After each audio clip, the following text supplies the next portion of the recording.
بسم الله الرحمن الرحيم. الحمد لله رب العالمين وبه نستعين. اللهم يسر وأعن يا كريم. الموضوع المحاضرة الآن المطلب الرابع، أنواع المجاز. أنواع المجاز. ولكن قبل أن نبدأ في أنواع المجاز هناك سؤال طرح، أنه في بحث الأفكار هل هناك حقيقة ومجاز؟ بحث الأفكار، بحث الأحكام، هل هناك حقيقة ومجاز؟ مثال أنه صفدت الشياطين في رمضان، في شهر رمضان تصفد الشياطين، هل هو على الحقيقة أم المجاز؟ مثلا كثير من الأخبار التي تأتي وتبحث مثلا أنه في القبر عذاب، هل هو على الحقيقة أم المجاز؟ البحث هكذا في الخطاب الشرعي ليس صحيحا. ليس المطلوب بحث الحقيقة والمجاز في الأفكار والأحكام.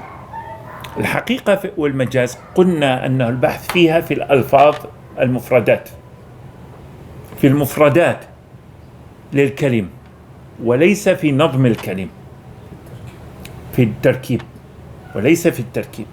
وإذا نقلنا النظر بالحقيقة والمجاز من بوصفه مبحثا لغويا إلى مبحثا فكريا أو فقهيا سنقع في خطأ عظيم، لأن خطاب الشارع كله على الحقيقة، سواء حقيقة موجود ولا حقيقة وجود، حقيقة موجود أو حقيقة وجود، فكله على الحقيقة. فحين الشارع يقول أنه تصفد الشياطين في شهر رمضان، نحن لا نبحث الحقيقة والمجاز، وإنما نبحث المراد من هذا الوصف. حين يأتي عذاب القبر لا نبحث الحقيقة والمجاز، وإنما نبحث الدلالة المرادة في هذا الحديث. يعني مثلا حديث عذاب القبر على سبيل المثال فيما يرويه الإمام أحمد والبخاري أيضا، أن أم المؤمنين عائشة قالت: يا رسول الله، إن هذه يهودية تعيذني دائما من عذاب القبر. فقال لها رسول الله صلى الله عليه وسلم: وأن في القبر عذاب، وأن في القبر عذاب. ثم قالت عائشة في نفس السياق، قالت: فخرج رسول الله صلى الله عليه وسلم يعظ الناس يحذرهم من عذاب القبر. هذا ليس تناقض، هذا من جهة اللغة تناقض، حقيقة ومجاز إذا نظرنا إليه هكذا. ولكن الرسول صلى الله عليه وسلم يخاطب الناس بماذا؟ بما يفهمون في معهودهم بلسانهم، لأن هذا مفهوم شائع في القوم. فلذلك أنه هنا القصد الشارعي هنا فيها دلالة تشريعية على الأمر والنهي. لكن يأتي سائل يقول: إذن في القبر يعني ليس موضوع بحث أنه وجود عذاب القبر؟ نقول: لا، ليس هكذا.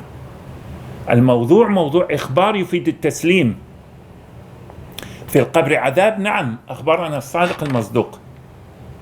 وقوله الأول أن في القبر عذاب نسخه القوله الثاني، لأن قوله الأول هو محل تساؤل، أن في القبر عذاب، وفيه تفصيل طويل، يعني أنا أذكر الشيء البسيط بس.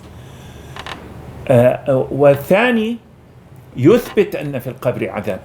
فهنا الإثبات يفيد التصديق لو التسليم. تسليم يفيد التسليم، لأن التصديق يجب أن يرجع إلى الإحساس بالواقع، المعرفة التصديقية التي نصل إليها من خلال الإحساس بالواقع. أما التسليم فيرجع إلى صدق المخبر، يرجع إلى صدق المخبر. فأخبرنا الصادق المصدوق أن في القبر عذاب، فما أبحث الحقيقة والمجاز، هنا أبحث الدلالة التشريعية. أما أحدهم يسألني أنه في القبر عذاب، أقول: نعم، في القبر عذاب، أنا أسلم، ما أبحث. التسليم ما معناه؟ قبول الحكم، قبول الحكم من غير جدل عقلي، من غير جدل عقلي. يعني الجدل العقلي ينتهي بنا إيش؟ إلى البحث بالإحساس، وهذا خبر أخبرنا به الصادق المصدوق عن أمر غيبي، فهنا ليس محل بحث، لأنه البحث انتهى إلى صدق المخبر، وأن الرسول صلى الله عليه وسلم هو المخبر، والحديث صحيح يفيد البيان. أما واحد يقول هل تعتقد بعذاب القبر؟ أقول نعم أعتقد بعذاب القبر عقيدة تسليم، ما عقيدة تصديق. يعني هنا الجدل الفلسفي خطأ. فواحد يقول يعني كيف نعتقد بعذاب القبر وهذا لم يثبته العقل؟ قل لسنا بحاجة لإثبات عقلي في موضوع عذاب القبر، لأنه نحن نؤمن بأن محمد صلى الله عليه وسلم رسول من عند الله لا ينطق عن الهوى، فخبره يقين. تجزم بذلك جزم يقيني، يقين جزمي، وليس يحتاج البحث في التصديقات، لأن هذا من مباحث التسليمات. وإن كان هذا الموضوع من أصول الدين والأساس في قواعد عقائد الإسلام، ولكن أشرت إليه للضرورة. والآن كثير من الناس يشطحون في هذه المسألة نتيجة عدم فهمهم ودركهم لمبنى كيف نتعامل مع الخبر، وهذا ليس يعني من باب المماحكة أو من باب يعني التحكم، ليس هكذا، وإنما هذا مبني على أصول الجدل. العقائد نعرف فيها القسم الخامس من العقائد الجدل، والجدل له أصول. أما الجدل السفسطائي من غير أصول وضوابط فهذا لا اعتبار به، لأن لا يرجع إلى العقل والنقل، لأن العلوم إما عقلية أو نقلية، وهذه لها قوانينها. وصلت الفكرة إن شاء الله؟ فلذلك لا يبحث الحقيقة والمجاز في مواضيع النص الشرعي. النص الشرعي كله بحث في اللسان ما في اللغة. اللغة مطلوبة من باب التأسيس لعلم المنطق أو للمنطق النظري فلنقل ذلك، وهو ضروري لأنه هذه من مكونات أبجديات العقل. يعني مثل ما الكلمة تتكون من حروف، فكذلك الجملة تتكون من إيش؟ من كلمات. فهنا إدراك معنى المفردات ضروري، ولكن أنت يهمك السياق. أنت لست لغويا، أنت إما مفكرا أو فقيها، واللغة عندك شيء مطلوب من باب التأسيس المعرفي، ولكن ليس لها مداخل في التفكير من باب التأسيس المعرفي أكثر مما هو المنطق. يعني لا تدخل في العملية العقلية كلغة مجردة، وإنما تدخل كلسان وهو معهود القول. فأنا متعمد جبت هذا المثال بناء على السؤال، لأن هذا كثير ما يشتبه على بعض الناس، فيقول هذا الحديث فيه تناقض. إذن لا، هذا ما فيه تناقض، هذا من باب الناسخ والمنسوخ. وعلم التاريخ، لأن قالت سألته ثم خرج على الناس. علم التاريخ لما علم. الآن ندخل في المطلب الرابع، أنواع المجاز. قال المجاز هو اللفظ الذي نقل عن معناه الذي وضع له نقلا لغويا لمناسبة مع عدم هجران المعنى الأصلي، فلا ينتظم معناه إلا بتأويل يدركه العقل، يدركه عقل المتلقي عند سماعه، فينتظم معناه على التقدير العقلي في عرف المتخاطبين من أهل العربية على حسب منطقهم ومعهود لسانهم، وهو 4 أنواع. الأول المجاز بسبب الزيادة، بسبب النقصان، بسبب النقل، بسبب الاستعارة. 4 أنواع. لكن لاحظوا هنا أنه حين عرف المجاز هو اللفظ الذي نقل، من قال نقل أي في الاستعمال، يعني ليس مجردا، نقل في الاستعمال. فإذا وهجر المعنى الأصلي لضرورة التعبير عن مراد، سواء هذا المراد عاطفي، مراد حسي، مراد فكري. العاطفي أنواع من الشعور، ولذلك تجد الشاعر مثلا حين يعبر بمعاني عما يجول في خاطره، تجد شاعر أقوى من شاعر في استعمال الصورة الذهنية لوضع الألفاظ في منظومة البيت الشعري. فالمثال، أضرب مثال، حين ترى قصيدة البوصيري مثلا في مدح الرسول صلى الله عليه وسلم، وتأتي تقارنها مع قصيدة أحمد شوقي، تجد يعني كلاهما رائع، ولكن كلاهما يمتلك من الخلوجات الشعورية والعواطف والمشاعر والأفكار، تجد عجبا. البعض يفضل قصيدة أحمد شوقي، لكن والله أنا حين قرأت القصيدتين يعني تجد عجبا عندهما. هذا كمثال. حين تقرأ نقد الخنساء في الشعر لشعراء آخرين من المعلقات، تجد عجبا في نقدها، في تعترض يعني وتبين وتقف مع مفردات في وضع البيت الشعري. أنا تعذروني لا أحفظ الشعر، ولذلك أفهمه ولكن لا أحفظه، ولذلك لم آتي بالشواهد. أسأل الله العافية لي ولكم. المجاز بسبب زيادة حرف أو اسم. أولا المجاز بسبب زيادة حرف أو اسم، وينتظم معناه عند إسقاط الزيادة من لفظه تقديرا. يعني هناك زيادة لحرف أو اسم تسقط هذه الزيادة يظهر المعنى. فزيادة هذا طبعا من جهة اللغة، أما من جهة الفكر والفقه نجد الأمر غير ذلك، سنأتي عليه. فزيادة حرف مثل الكاف في قوله تعالى ليس كمثله شيء، على مذهب بعضهم، هذا ليس هو المذهب المعتبر، على مذهب بعضهم، لكن جئنا به مثالا وليس للتحقيق. أما في عرف الشريعة فهو أكثر من المفردة بما جاء في سياق الجملة، فإنه يدل على معناه من غير إسقاط حرف. في الشرع ما يحتاج تسقط الحرف. ولا نظر في المجاز اللغوي، لأن العربي يفهم أن مقتضى الخطاب، يعني العربي هنا ليس العربي بعينه، كل من امتلك بالعربية يعني يفهم أن مقتضى الخطاب هو بما تعلق بشأن الله تعالى.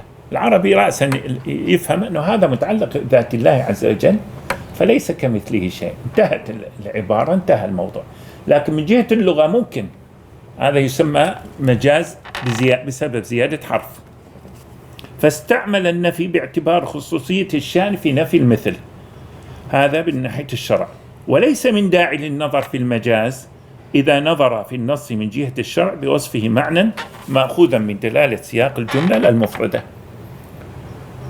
كما ذكرنا قبل قليل في المناقشة حول الفرق بين المباحث اللغوية والمباحث الشرعية. هذا مثال آخر أنه البحث الشرعي لا يدخله المجاز والحقيقة، ولا أنواع المجاز ولا أنواع الحقيقة اللغوية، وإنما يدخله كيفية التفاهم، فهم المخاطب من المخاطب. نعم. ثانيا المجاز بسبب النقصان، فينتظم معناه عند إضافة الزيادة في محل الضرورة تقديرا، سواء كان النقصان حرفا أو اسما، مثل قوله تعالى واسأل القرية، أي أهل القرية. هذا يعني سآتي إلى تبيانها بعد. وقوله تعالى تالله تفتأ تذكر يوسف، أي لا تفتأ، وهذا أيضا في عرف بعضهم. أما في عرف الشريعة فالكلام تام لا نقص فيه. كيف؟ يقول لأنه تقدير عقلي، صحيح بمقتضى عرف اللسان معهود القوم في الخطاب، ولا سيما إذا علم أن العرب تختزل بكلامها إذا تحقق المطلوب عقلا. من طبيعة لسان العرب لا يذكر التفصيل، التفسير يعتبروه إطناب في غير محله، ويعتبروه ليس كلاما بليغا، فيختزل العربي، يختزل الكلام. هو تمام المقصود أهل القرية، ولكن هو هنا أوجز في العبارة وأوقع في المعنى تأثيرا في نفس البشرية الأخرى. بينما يقول واسأل أهل القرية، هنا كأنه يريد أن يتوثق من الموضوع، بينما واسأل القرية أنه التوثيق حاصل. مفهوم. نعم. ثالثا المجاز بسبب النقل، وهو من باب تخصيص العموم بالعادة الغالبة، فيغلب ما استعمل له اللفظ في العرف، ويصير مدلوله الذي وضع له في أصل اللغة غير مستعمل كلفظ الغائط الذي غلب في العادة فسمي به ما يخرج من الإنسان عند قضاء الحاجة، فنقل إليه فهم السامع حالة الإطلاق، يعني رأسا المعهود الذهني تبادر إلى الذهن، وابتعد عن حقيقته التي هي في أصل اللغة، وهي المكان المطمئن من الأرض أو المنخفض الذي يحصل به الستر عن أعين الناس، تقضى به الحاجة بحيث لا يتبادر منه عرفا إلا الخارج الناقض للوضوء. نعم، واضحة أظن. نعم. رابعا المجاز الذي يقع بسبب الاستعارة، وهو استعمال اللفظ من الكلام في غير ما وضع له للمشابهة. استعمال الكلام لفظ في الكلام في غير ما وضع له لأنه مشابه. مثال المعنى الذي في قوله تعالى جدار يريد أن ينقض، دخل القرية في سورة الكهف فوجد فيها جدارا يريد أن ينقض، والجدار ليس له إرادة، ولكن هنا كأنه التصوير كان بليغا بحيث أنه للرائي أنه هذا الجدار يبادر إلى مسكه سيسقط. إذن هو ليس آئل إلى السقوط،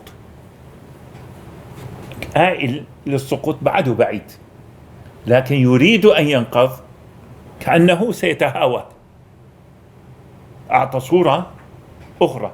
فهنا لا تبحث الإرادة، وإنما هنا استعارة. نعم، هذا ما أظن يسمى بالمجاز المرسل، ممكن الفاعل هو غير الحقيقي. تمام.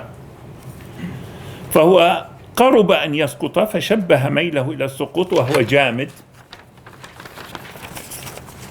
بإرادة السقوط، والإرادة ميل إلى الفعل بدوافع الفكر والشعور التي هي من صفات الحي دون الجامد. فالإرادة هنا في سياق النص تشبيه للإرادة الحقيقية في فطرة الإنسان، وجعل في الجدار دوافع ذاتية خاضعة لدوافع وجواذب نظام الوجود التي يتحرك بها لينبه على المستحق لإصلاح الجدار،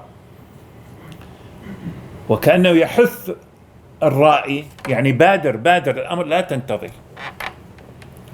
فأهل العربي والفصاحة فهموا المراد وعقلوه من غير بحث الإرادة مفردة لغوية، وإنما عقلوه كما هي في السياق على حقيقة المطلوب الخبري لا المعنى اللغوي.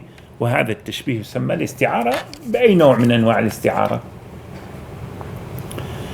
هنا تنبيه: ينبغي أن يعلم أن مباحث أقسام الكلام هي من المعارف اللغوية، وأدخلت في مباحث علم أصول الفقه لضرورة تمييزها عن مباحث أقسام القرآن والسنة، حتى نميز، لأن يجي المحاضرات القادمة راح ناخذ أقسام الكتاب والسنة غير مباحث الكلام واللغة والسنة التي هي مسائل علم أصول الفقه. ثم لإيضاح المتشابه الفكري من جراء الجدل الكلامي الذي لم يميز تماما بين اللغة واللسان وبين التصور والمعرفة. وصلت الفكرة إن شاء الله؟ نفعكم الله بما فهمتم. إذا أكو سؤال أو شيء أنا حاضر.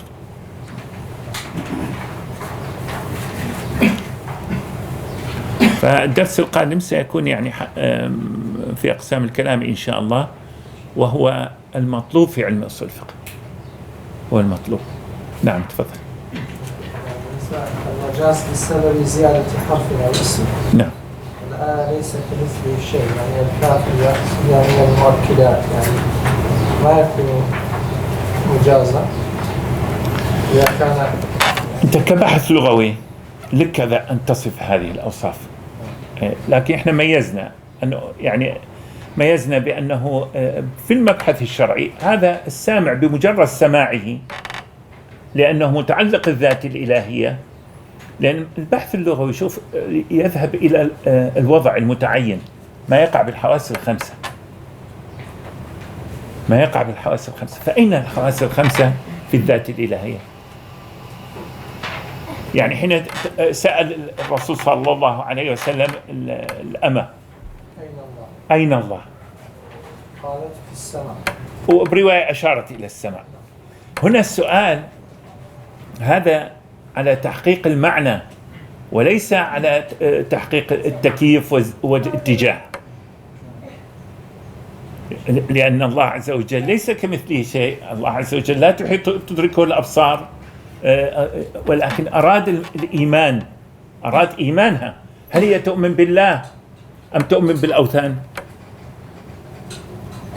فلو أشارت إلى الأرض، ما هو الله عز وجل يقول هو الذي في السماء إله وفي الأرض إله، فحين أشارت إلى السماء هنا قطعت الشك باليقين بأن المراد هو الله عز وجل.